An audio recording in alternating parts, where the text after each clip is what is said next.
Right, take 20 million. All right. Good job I don't work for the TV companies, eh? They'd be like, come on, Al, we can't do any more takes here. Technicality. Yeah, so here goes. I'm going to try one more time. A bit of ukcolumn.org. Check them out. I'm not kidding you. You need to know this news programme, all right?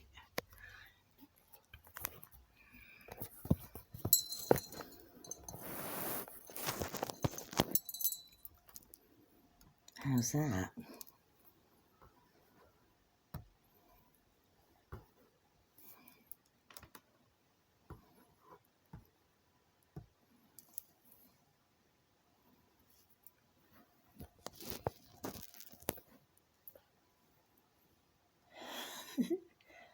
Come on.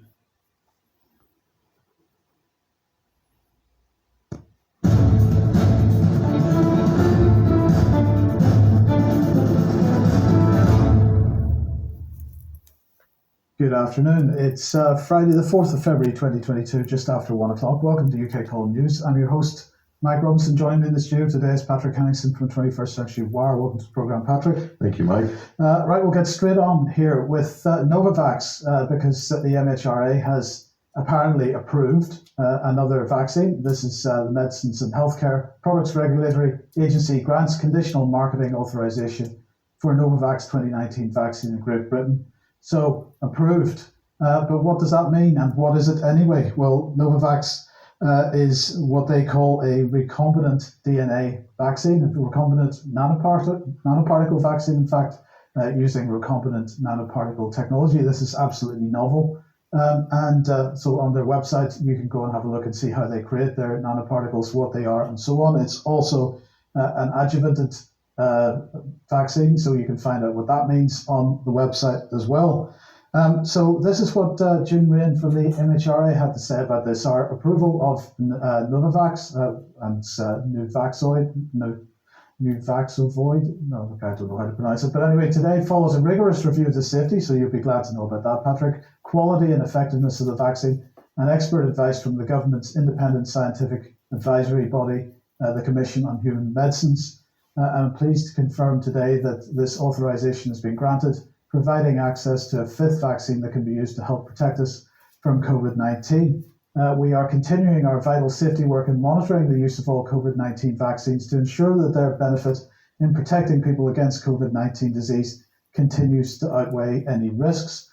We also carry out independent batch testing on all the approved COVID-19 vaccines to ensure that every batch meets the expected quality standards. I just wonder, I haven't seen her making a statement about batch testing and batches meeting expected quality standards before, but of course Mike Eden has recently been talking about the various batches and how reliable or how safe they are. That seems to be a reaction to that. But the question is, if we just put June Rain back on screen there a second, because she's saying it's safe, that the MHRA is convinced it's safe. But when we look at the Novavax website, this is what it says. This medicine is subject to additional monitoring. It will allow identification of new safety information. If you're concerned about an adverse event, it should be reported on a yellow card, and reporting forms and information can be found at coronavirus-yellowcard.mhra.gov.uk or search for MHR Yellow Card in the Google Play or Apple Store. When reporting, please include the vaccine brand and batch/lot number if available. So let's just come back to that initial headline from Novavax. The Medicines and Healthcare Products Regulatory Agency grants conditional marketing authorization for Novavax COVID-19 vaccine in Great Britain. So the question is, what does that mean? What is conditional marketing authorization? So let's look at what the MHRA says about this. The MHRA has introduced a National Conditional Marketing Authorization CMA scheme for new medicinal products in Great Britain effective from the 1st of January 2021. It goes on to say, the scheme has the same eligibility criteria as the EU scheme and is intended for medicinal products that fulfill an unmet medical need. And it then finally says, the MHRA may grant a CMA where comprehensive clinical data is not yet complete, but is judged that such data will soon be available. So, Patrick, what that says to me is that the MHRA cannot possibly claim that this is safe because the clinical data is not there to support that statement. But the MHRA has made a judgment call that data may become available at some point in the not too distant future. That seems to pretty much make it clear what the MHRA's position is on safety. So this is this is like an emergency use authorization. This is the same thing that they did with the Comirnaty vaccine in America, some sort of conditional marketing approval by the FDA, but then the press runs with it, the media being the responsible journalists that they are. They're not propagandists for the pharmaceutical industry, of course. They'll run with it and they'll say, oh, it's been approved by the regulator. It's safe. So there's their marketing push. It's already begun. The government is one of the greatest marketers of the pharmaceutical industry of all time. So they don't need even to pay for that by these announcements and these sort of insinuations that things are safe and effective when in fact they're not. I mean, rigorous testing. How rigorous? What, a couple of weeks? A month? The trials are still ongoing? That's rigorous? And what, you want to put that out in the public domain and say, hey, if you have an adverse event, go put it in the yellow card system. Sorry about that, Gov. I mean, come on. And by the way, the typos, the lack of spaces between a couple of the words in those previous two slides weren't mine. So just to keep that in mind. Now, the next thing is, or the additional thing I wanted to mention there was that this conditional marketing authorization, Patrick, is granted by the MHRA. It's valid in Great Britain only. So it's authorised in Northern Ireland under an emergency use authorisation granted by the European Medicines Agency on the 20th of December. Oh, really? Yes, so this is because Brexit has happened and Northern Ireland being part of the UK is separate from the EU, except where it isn't. Except when it comes to rubber stamping experimental vaccines or genetically modified proteins and DNA recombinant vaccines. I mean, what on earth are they trying to do here? This is a very good question. Right, let's move on to this then.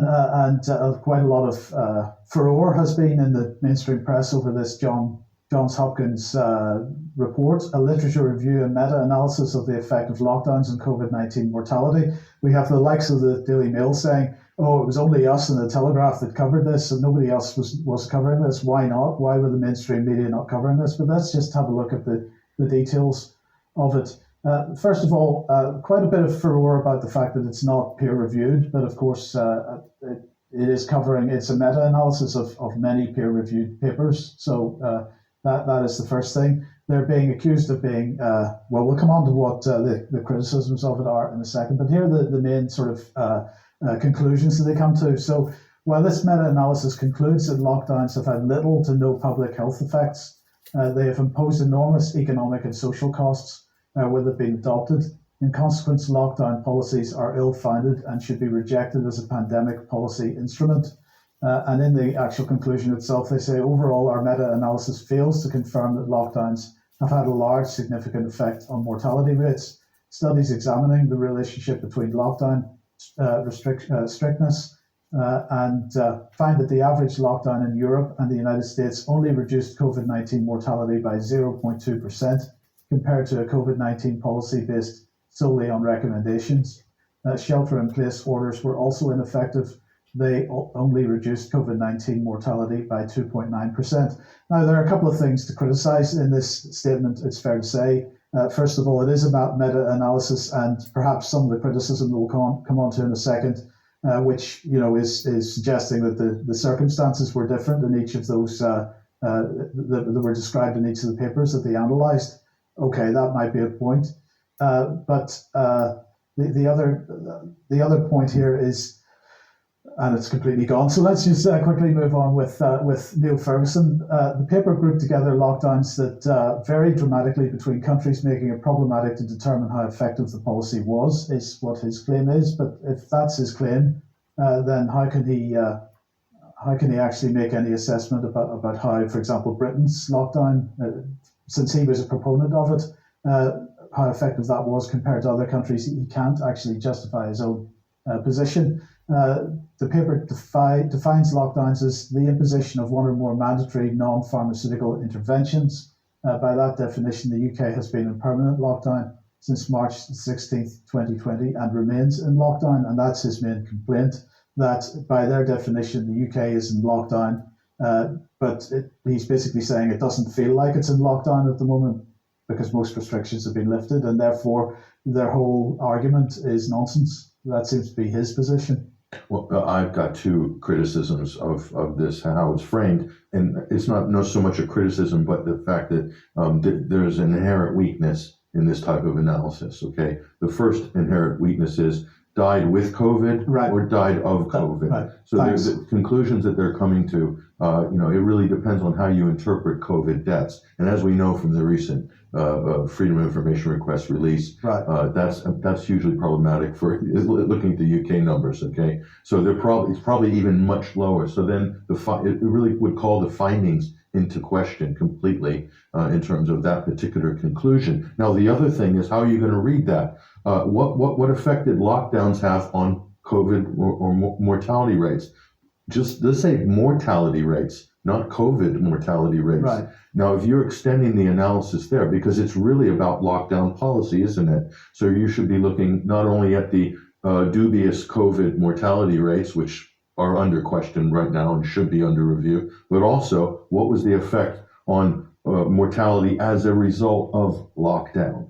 Okay, lockdown deaths. So we'll be talking about that in a second with cancer, but this is all-cause mortality is the key statistic here. And this is the problem with these types of analyses, because they're leaving out really essential context when you're trying to frame this argument. This is why nobody knows what on earth is going on all the time, and the press is just reporting and regurgitating this and not really holding it to task. Right. We're holding it to task for the wrong reasons, a la Neil Ferguson. Yes, indeed. And that brings us on to COVID restrictions. Well, in the United States, let's continue this debate here. This is a former Congressional Leadership Council head here, Stephen Duffield. He's saying the politics of COVID cannot change without the removal of mask mandates. He's singling this out as a particular thing of importance because in the United States, there's mask restrictions in most states, in most places and cities.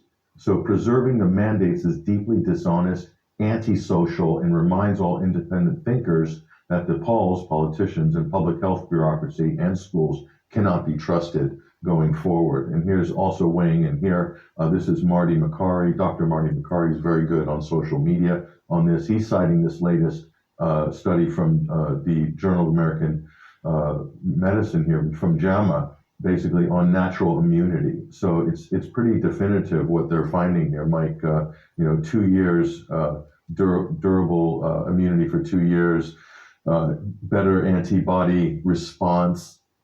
All of this. So, I mean, this argument that was put forward by Fauci, by the media, by our public health mavens, that the natural immunity is a conspiracy theory. You can only reach immunity through synthetic means via vaccine. Okay, this really kind of destroys it. Why wasn't anybody asking these questions from the very beginning? We probably have a lot less statistics on the VAERS database. But I'm going to point to this because now it's getting serious, okay? So this opposition to Biden's vaccine mandates might actually have some serious teeth going forward. This is Daniel Horowitz. He's a great advocacy voice on this whole issue of lockdowns throughout the pandemic. This is from The Blaze. He's saying it's time for a government shutdown, fight over COVID measures. And this is what he is advocating, that the government's budgets are coming up for review. If they don't receive the proper approvals from Congress, then the government goes into shutdown mode. This has happened multiple times in the past. It's a huge political crisis. There's a group of Republicans, we'll show you in a minute, who's leading that charge. They want to basically use this to basically hold the Biden administration hostage on this issue and basically wipe the decks, get rid of all the COVID restrictions in one fell swoop. Okay, it's very possible this can be done. But this is what Horowitz is saying. He's not pulling any punches. They're experimenting on our babies. They're destroying people's jobs, creating apartheid. They're blocking medical treatment for people who don't receive expired dangerous shots. No exaggeration there, by the way. And they are criminalizing doctors who use treatment that would save many people from COVID. And also here, they are criminalizing our ability to breathe while traveling. Not an exaggeration either. There are places that are issuing fines if you don't have your mask on. So I'm not sure about the airlines. They probably just will kick you off the plane. So with everything we know about the crimes committed by our federal government against humanity over the past 2 years, if Republicans fail to take this fight to the brink, then they don't deserve to be in the majority. Daniel Horowitz is a very powerful voice on the conservative side in the United States. So I mean, so basically saying there's a fight to be had here, and who's up for it? Basically, are the rhinos up for it? Is the Trump conservative wing of the party up for it? Well, let's take a look here. This is from Texas, Representative Chip Roy. He's leading the Defund Vax Mandates campaign here, hashtag. And you can see he just retweeted another representative. All Republicans must join Chip Roy in his fight to pledge their opposition to funding Biden's tyrannical vaccine mandates. So, you know, if they want to push this button, it's there. And it has been done before. But I mean, if they got even a moderate support on this, it could hold up the passage of the federal budget. And then it would cause a turmoil like nobody has seen before. And the Democrats would probably, Nancy Pelosi and Chuck Schumer would declare war, and they'd go into full meltdown. The whole media would be melting down. I think it'd actually be a great thing if this happened. I personally, having seen the last government shutdowns, and especially under Barack Obama in 2014, very similar series of events leading up to it as we're seeing today, it was really good because it also woke a lot of people up to the fact that, you know, the government can't spend more than its means. And then obviously then the tax issue comes in play there. So saying, hey, why are we bankrupt? Why is there hyperinflation? Well, it was because of policies that the government did. You're having the same problems here in the UK. For sure. So and they're wanting to stick it to the people to get them to fork out to pay for failed policies and literally blowing money like there was no tomorrow, just throwing tens of billions around on programs and no one's seen any results whatsoever on it. All it's done is plunge the country into debt. And so it's making some people richer, though. Oh yeah. If you're lucky enough to be involved in the COVID economy, it's been absolutely fantastic. So this will be very interesting to see if this actually happens over the next month. Okay, so we're talking about all-cause mortality, and we're talking about the effect of lockdown. It seems like the government has decided that because they have completely destroyed the NHS, they're now going to put lots more money into, well, as Debbie said on Monday's program, or on Wednesday's program, sorry, cancer. Cancer is the next big thing because there is going to be a 10-year war, national war, no less, on cancer. That's what it is. So here's Sajid. I hope it's more successful than the war on COVID.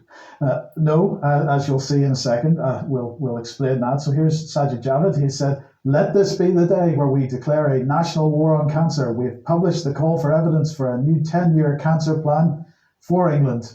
It's not for the other nations, as we'll come on to, but it's for England. A searching new vision for how we can lead the world in cancer care. How do you think we're going to lead the world in cancer care, Patrick? Well, we'll tell you, because here it is. The plan will show how we're learning the lessons from the pandemic and apply them to improving cancer services over the next decade.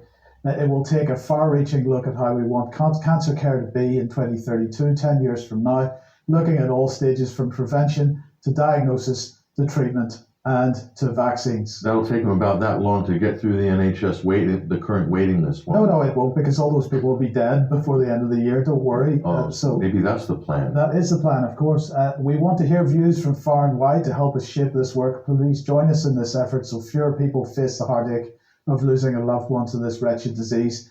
This man is a hypocrite. He was in the Mail today because he was crying tears over his father. I'm very sorry his father passed away from cancer, but the point is he has stood by while thousands of people has passed away from cancer in the last 2 years, well, at least while he was responsible and his predecessor, Matt Hancock, before that, while thousands of people have passed away from cancer through not getting the treatment that they needed in the National Health Service, because the National Health Service was redeployed and fixated on one thing. Yeah, and it's a quiet ticking bomb, Mike. Those thousands or tens of thousands or whatever, those numbers are just going to be compounded over the next 6 months, over the next year, over the next 3 years. Where do you draw the line on this, basically freezing the NHS and turning it into a COVID-only health service? I mean, where does the timeline end on the fallout from that? I'm telling you, it can push you right past 2032. Yes. So let's just briefly look at some of the past headlines on this topic. So here's the British Medical Journal. COVID-19 early stage cancer diagnoses fell by a third in first lockdown. UK cancer care threatened by government incompetence from the Lancet. Prostate cancer diagnoses plunged 54% in first lockdown from, that's the I. World Cancer Day. Fears of mental health time bomb as cancer waiting lists continue to grow from the Edinburgh News. It is just all the way through the mainstream press. But, certain government secretaries of state have the brass neck to get up and say, we're going to deal with the problem. Well, you've created the problem in the first place. You're justifying dealing with it by the problem that you created. This is absolute problem reaction solution, to use the term. Whenever you see the government saying they're declaring war on anything, whether it's war on drugs, war on poverty, war on COVID, war on cancer, okay, you know basically that they're setting up a new Ponzi scheme. It's a massive distraction. Yes. And so in this case, clearly he's trying to basically deflect from something that is actually a serious problem under his watch, under his government's responsibility. Well, that's absolutely true, Patrick. But as well as that, there's money going into this. Huge amounts of money going into this. Oh, so yeah. Again, over the next period of time, we're going to have new vaccines being developed, new surveillance, new biosurveillance, new biosecurity policies coming in, and mass testing for cancer. It's a big business in America. Obviously, if the business model has been tried and tested, a man of Deutsche Bank, he would be able to tell you that's the case.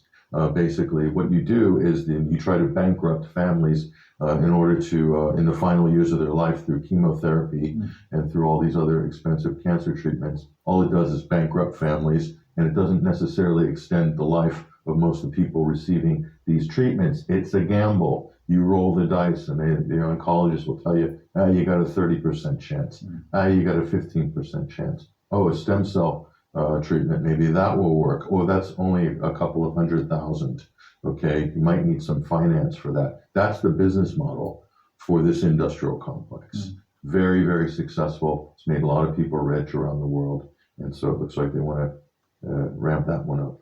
So let's move over to Canada then, Patrick, and the latest on the truckers. Right. So the trucking movement, as you'll see, has gone kind of international. Let's take a look at what's going on here. Put the maple leaf there because this is really the symbol. It all started in Canada. They're going strong in Ottawa. We don't need to tell you too much about that. Just go open up any Twitter or Telegram feed or check out Facebook, and you'll see YouTube. You'll see up to the minute footage all the way. YouTube is very busy scrubbing all of this stuff as well. They're claiming it's right wing and so forth. We'll talk about that in a minute. But the Freedom Convoy is going global. Look at this. France, the Netherlands, there's one going on there. I think there's most European countries, there's something happening. You see Hungary there. Look at that. They put the Canadian maple leaf flag up with their flags, which I think is very good. So in the UK as well, you've got some more details about this as well. So, how much traction is any of these going to get in, a country like the UK, for instance? Well, it's much harder in the UK because, in the United States, Canada, truckers tend to be self-employed. They've got their own rigs, and so they can go and do what they like. In the UK, many more truckers are sort of employed by some of the big distribution companies, so it's harder for them. But there are still independent truckers out there, and I'm sure they'll be out this weekend. Yeah, so it's interesting to see how this whole movement is gone international here. And so let's check out here. Yeah, if you want to find out what's going on around Europe, check out this. They're keeping tabs on this. This is European Freedom Convoy 2022. They've got updates from all the different countries there. You can see all the flags represented there. So, there's a lot going on. Even if it's not as big as what's going on in Canada, there's a lot going on. What's significant about this is how it's networked up globally. I think this is really unprecedented, actually. So keep an eye on that. That's going to be interesting. But this is where this issue is getting very real indeed. This isn't just people squatting around the Capitol building, having street parties, which we'll show in Ottawa, in Canada. No, they're going for U.S.-Canada border crossing here, Montana and Alberta. Look at this. And it's been very successful. They've held the line more or less. They've accused them of blocking emergency vehicles, all sorts of things. That wasn't true. That was fake news. There was space for EMS and essential vehicles and emergency vehicles to pass through. So they tried to demonize them. They tried to call them far right and everything. But the voice of these truckers, of these protesters, they don't want vaccine mandates. They want it lifted. They want it lifted now, and it's being heard. Saskatchewan, another big province in Canada, big geographically, of course, not population-wise, they've announced they're lifting all restrictions. So there is some local autonomy, regional autonomy on the provincial level in Canada. So you have this sort of situation. If this happens in a few other provinces, then Trudeau is really in trouble because he's taken this hardline stance, saying that these are all cranks and crackpots and far right racists. He's used every sort of epithet in the book. But so anyway, it's very successful so far. I mean, very impressive how well organized they are. They're holding their press conferences. They've kicked out the mainstream media because they've been putting out fake news about the movement. So they're inviting alternative media and some mainstream if they're friendly and they're not doing propaganda. I'm sure there's a seat there, but very well organized. They've got it broken up into basically by province, so sub-organizations, and it's fairly decentralized. They're very clear on their mission. It's very simple, very clear cut. They want an end to all COVID mandates and vaccine mandates. So it's looking good. So you probably noticed, some people noticed, Justin Trudeau went into hiding. Now the fact checkers tried to debunk this, saying he didn't actually go into hiding. He left for his safety. Okay, it's the same thing. Justin Trudeau fled into hiding as soon as the truckers rolled in last week, as we showed on the program last Friday. What was he afraid of? He was afraid of actually having to face his electorate and go out and actually go and have a dialogue with his own citizens. I think, and it was also, he was scared because Native Americans started joining in with the truckers who are meant to be racists and far right extremists. And of course, you've got a full rainbow coalition going there. So Trudeau, that he was eventually found in his cabin in Tofino or something like that. People located him. So the gig was up, and the government came and put a nice shiny mahogany pulpit in front of the house with a microphone. I mean, it's so incredible. And then he went on to castigate all the truckers, all the protesters, a good portion of his own population. He called them deplorable and beyond redemption. Okay, we've got that video clip. In case you haven't seen this yet, it's absolutely stunning. Here's Justin Trudeau, Canadian Prime Minister. I know you're wondering about what you saw in our capital city this weekend. As my friend Erwin Kotler said on Saturday, freedom of expression, assembly, and association are cornerstones of democracy, but Nazi symbolism, racist imagery, and desecration of war memorials are not. It is an insult to memory and truth. Hate can never be the answer. Over the past few days, Canadians were shocked and frankly disgusted by the behavior displayed by some people protesting in our nation's capital. I want to be very clear. We are not intimidated by those who hurl insults and abuse at small business workers and steal food from the homeless. We won't give in to those who fly racist flags. We won't cave to those who engage in vandalism or dishonor the memory of our veterans. Sorry, we won't be intimidated. Is that the royal but he said we won't be intimidated, but he ran away. But exactly. So he basically told a whole string of lies there, pretty incredible. They didn't steal food from the homeless.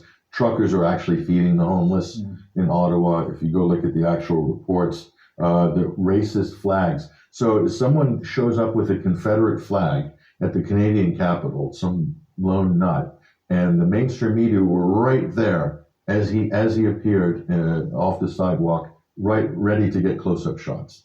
And then boom, that went right across the global media. These are far-right racists. What's a Confederate flag got anything to do with Canada? That's anyone's guess. And they didn't deface any war memorials either. Another lie. So you got the Prime Minister just rattling off lie after lie, trying to defame and sort of malign people who are out there, peaceful protesters. Let's take a look at these hardcore far-right Terrorists. Let's take a look. We've got some footage here. Let's take a look.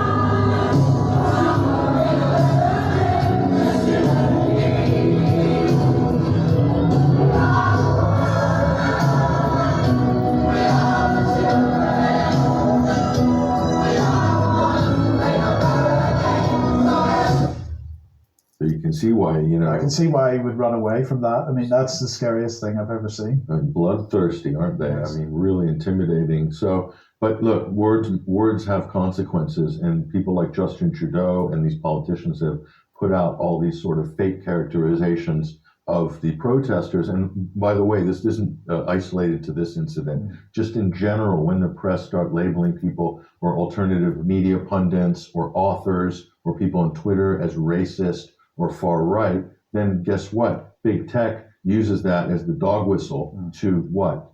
Deplatform. Right. So let's take a look at what's going on. So we told you about their GoFundMe page, the Trucking Freedom Convoy last Friday. So they've raised over 10 million. Look at this, $10.121 million. That's enough to sustain this thing right into the summer. Look at this. GoFundMe places their page under review. So basically it's frozen, but not accepting donations now. So, I mean, this is dirty. I can tell you right now. There's political machinations behind this for sure. Absolutely. So now everyone's asking the big question. We've seen it in Canada. We're seeing it in Europe. What about the United States? I mean, they've got more truckers than the rest of the world combined, and most of them are independent as well. So, I mean, where are the U.S.? Where's the trucking rally? Where is the D.C. rally in the United States? Well, it looks like something is trying to get off the ground here. Let's take a look at this. U.S. trucker convoy coming. Joe Biden will ignore protests at his peril. So this is the Hill saying that it's happening. It's going to happen. And, by all reports that I've seen, it's pretty likely that this is true. How big it is anyone's guess. And seeing what the government did, what Nancy Pelosi did, locking down the Capitol last year with 20,000 troops, all because of a guy in a buffalo suit and some Viking horns and a few other wrong-ins that showed up at the Capitol last January 6th, that they brought in, they scrambled 20,000 U.S. troops to, quote, secure the Capitol, put up bollards and everything, fencing. Okay, what are they going to do if this thing takes off? I mean, what if there's a couple 100,000 trucks that descend on Washington, D.C.? I mean, that will be a crisis.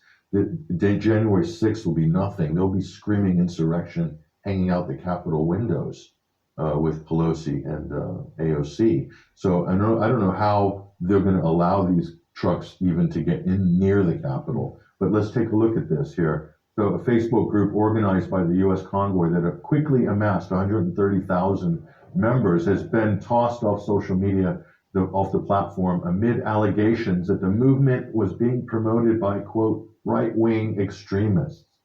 It's the same script everywhere, isn't it? It's pretty much the same script everywhere. It's getting old. Look at this. At least they're getting some mainstream media coverage here. U.S. truckers slammed Facebook for removing a page organizing D.C.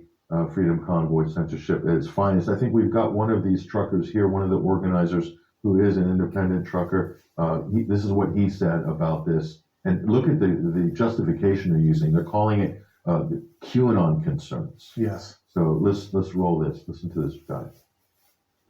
Well, Facebook released a statement to Fox and Friends, Brian. They say, we have removed this group for repeatedly violating our policies around QAnon. What's your reaction to this, and how big of a deal is it for this movement that you're trying to start for you to no longer have this Facebook page? Well, I mean, I have to laugh about that because can they contact me or something? Can we talk? Because that's not true. And if that was so, they actually had offered the administrators to remove content and then request a review again. They didn't even give that option when you click back onto the page. They literally wiped Mike Landis and Jeremy completely out of the Facebook. Their Facebook profile is gone, banned. They don't even have a profile anymore. So how are you supposed to request a review or remove anything? It's simply not true. It's not true. So pretty articulate, smart guys, and they're getting jerked around pretty badly by Mark Zuckerberg and crew. And it's not going too well for Zuckerberg. I mean, Facebook have released their latest results, and okay, they're blaming Apple's new privacy policies for their loss, but they've actually lost members for the first time ever in the past 12 months. So, their position on certain things is starting to have an effect. It is, and let me tell you something else. The last thing I'll say about this is if the Senate and the House flip to Republicans in the midterm elections in November, you're going to see a very different orientation with regards to Silicon Valley, big tech, and this issue of censorship. You're going to see hearings, you're going to see subpoena of records, of evidence of all the blacklists that they're keeping. They're going to be challenged on all the deplatforming, on all of their special status, not as a publisher, and on antitrust as well. It's going to happen. It's going to happen. So I would say to Mark Zuckerberg and people at Facebook and all these other firms, you're doing this at your own peril, okay? Because they are really messing around with democracy. I mean, if you're keeping a legitimate political protest movement from getting any visibility in the public square, you are meddling with the democratic process. And let me tell you about the last thing I'll say, the Canadian truckers, that you're looking at a powerful political lobby going forward. They have the potential to be the kingmakers or to disrupt the coalition when they're forming the next government in Canada. I mean, these guys have power, and they actually have serious views on things like freedom, liberty, free speech, and mandates and things like this. So this is not something that's going to blow away in a couple of weeks. This is a serious political movement that's as a result of the government and their heavy-handed policies. Yes. So Patrick already mentioned one UK convoy. Here is the one of the graphics is doing the rounds, showing where people are traveling from tomorrow. Confirmed convoy locations: Newcastle, Middlesbrough, Leeds, Manchester, Liverpool, Chester, Birmingham, London. Also in Scotland, in Glasgow and Edinburgh. So not just trucks too, right? All vehicles. Well, yes, indeed, and also Llandudno and Cardiff and Wales. So at Exeter and Bournemouth, of course, we shouldn't forget those as well. And here's just another one advertising the heading to London event. So this is there is something happening this weekend. I'm sure lots of people will go. I'm going to be very interested to see how many trucks there are. It's going to be fascinating. I'm wondering whether the biker community is involved in this or not. Yes. Like, that would be interesting if they were joined by the various biker organizations in the UK. And there's, that's a good, many thousands of different people in various organizations. So that would be very interesting to see if the bikers joined in. Yes. I just wanted to briefly highlight this article in the Mail. The headline is: Greek footballer aged just 21 dies after suffering a cardiac arrest on the pitch at a stadium where there was no defibrillator and the ambulance took 20 minutes to arrive. Now, the Mail here is saying, let's just have a quick look at it, saying the incident comes after the world watched in horror only 8 months ago when Christian Eriksen collapsed suffering from a sudden cardiac arrest while playing for Denmark in Euro 2020. This season, Wigan striker Charlie Wyke has 28 collapsed in training. Sheffield United's John Fleck, 30, collapsed on the pitch at Reading, and Adama Traore, 25, went down clutching his chest while playing in the Champions League for Sheriff Tiraspol against Real Madrid. And they went on to say Icelandic midfielder Emil Palsson, 28, also required resuscitation after a cardiac arrest in October. And Patrick, there is plenty of coverage showing, or appearing to show at least, the post-vaccination rise in cardiac arrests and myocarditis. And David showed this particular T-shirt from a protester. This was doing the rounds of Facebook. Those statistics on his back there, myocarditis, USA, ages 12 to 20, 2019, 4, 2024, 2021, 2,236. Those statistics comes from the VAERS database in the United States. When you look at the fact checking on these statistics, and you look at the mainstream coverage of that, it's all, well, VAERS is a public database, anybody can add the data and so on, right? And they completely deliberately. That's not true, by the way. I know that, yeah. But the point here is 2019 4, 2024, 2021, 2,236.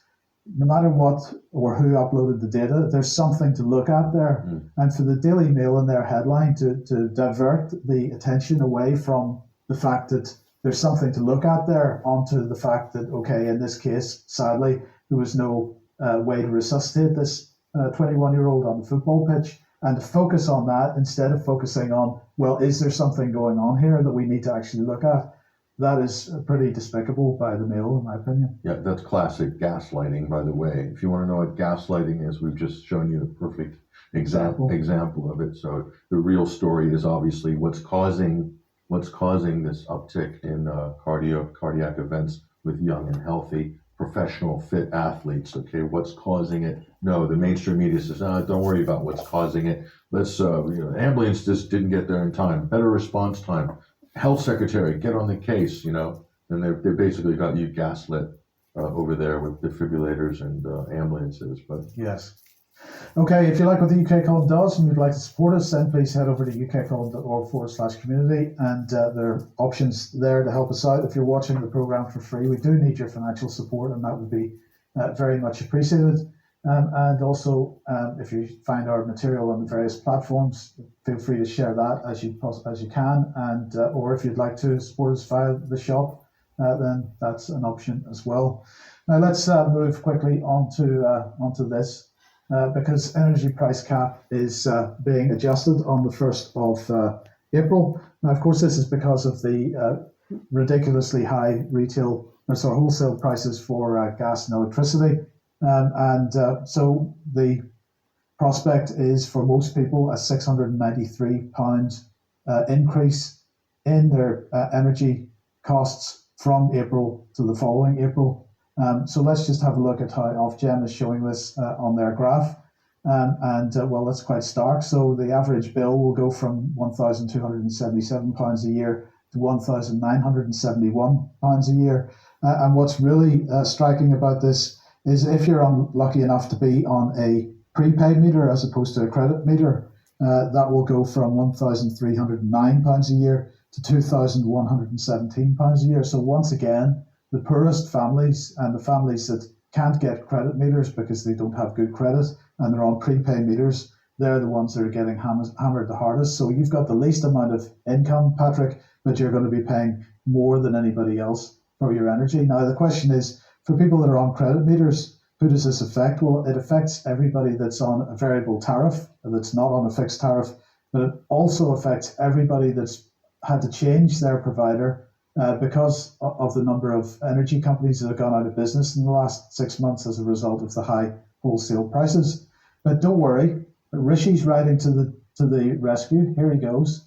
So let's look at what he had to say. Right now, I know the number one issue on people's minds is the rising cost of living. Not on his mind, though. No, indeed. That's why the government is stepping in with direct support that will help around 28 million households with their rising energy costs over the next year.